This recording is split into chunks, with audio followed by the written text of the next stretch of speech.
Assalamualaikum warahmatullahi wabarakatuh. Berjumpa lagi dengan Ustazah Sari di pembelajaran tematik. Sebelumnya Ustazah ingin bertanya apa kabar anak-anak semua hari ini? Semoga kita semua selalu sehat walafiat, berada dalam lindungan Allah Subhanahu wa Ta'ala. Amin, amin, amin ya rabbal alamin.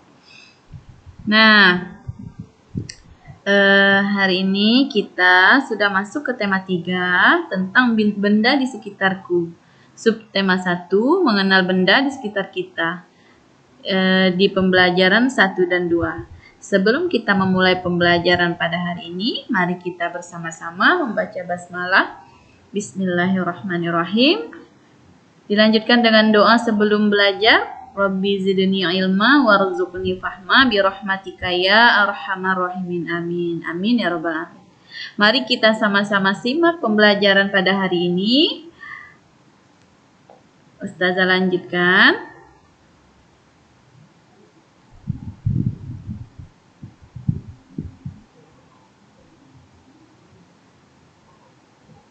Pembelajaran 1 tentang mengenal benda di sekitar kita.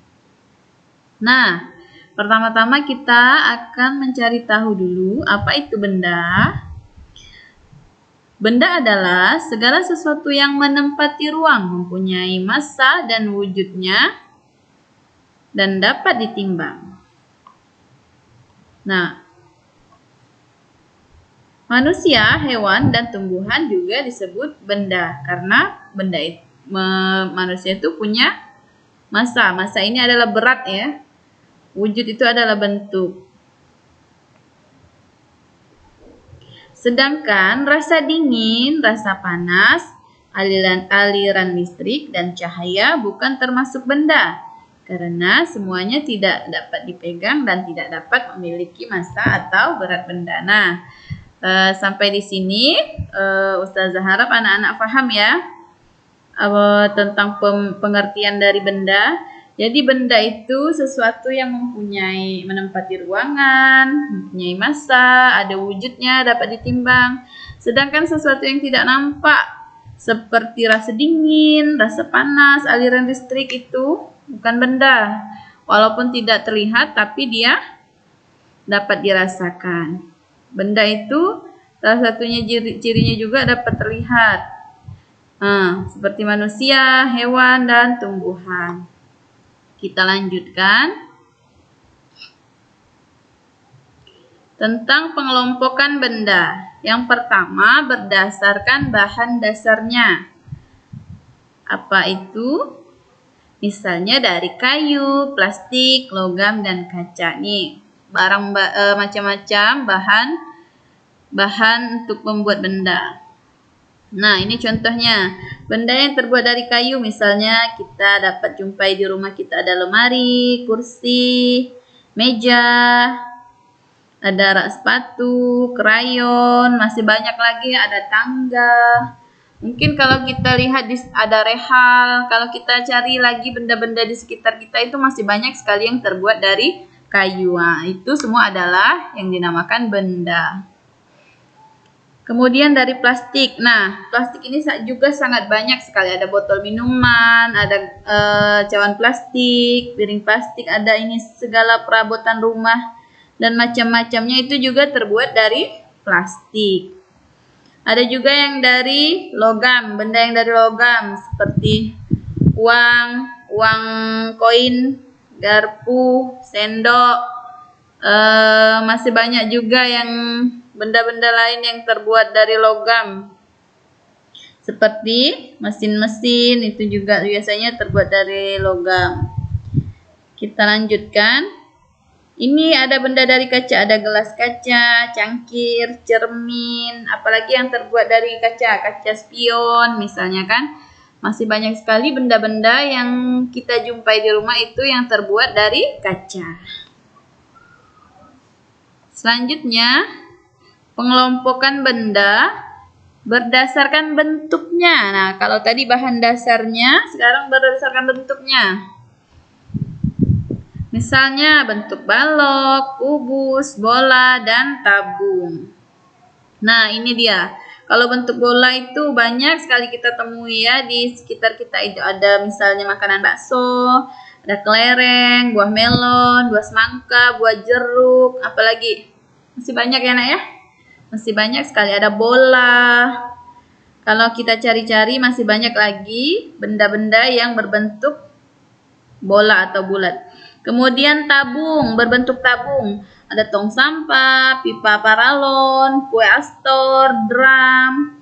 Nah, masih banyak juga jika kita cari ya, ada tabungan, seperti itu kan, celengan itu yang berbentuk seperti tabung itu juga merupakan benda yang berbentuk tabung.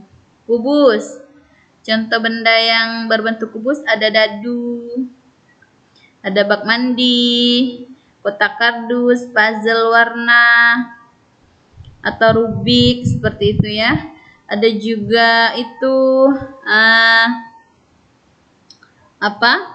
kotak-kotak itu kan banyak ya, kotak-kotak kue itu juga banyak yang berbentuk kubus atau segi empat. Nah, kemudian berbentuk balok atau persegi panjang.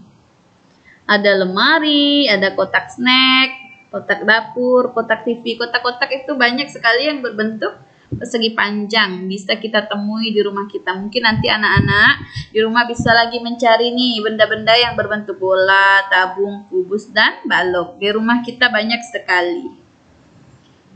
Selanjutnya memahami sila ketiga Pancasila. Nah, lambangnya adalah pohon beringin. Pohon beringin yang besar dan rindang mencerminkan bahwa bangsa Indonesia menjadi tempat berteduh bagi seluruh rakyat Indonesia.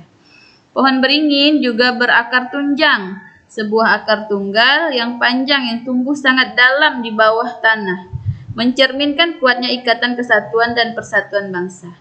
Akar yang berkelantungan mencerminkan negara kesatuan, tapi mempunyai berbagai latar belakang atau perbedaan seperti perbedaan suku, perbedaan agama, dan perbedaan budaya. Itu di Indonesia ini kita seperti Bhinneka Tunggal Ika.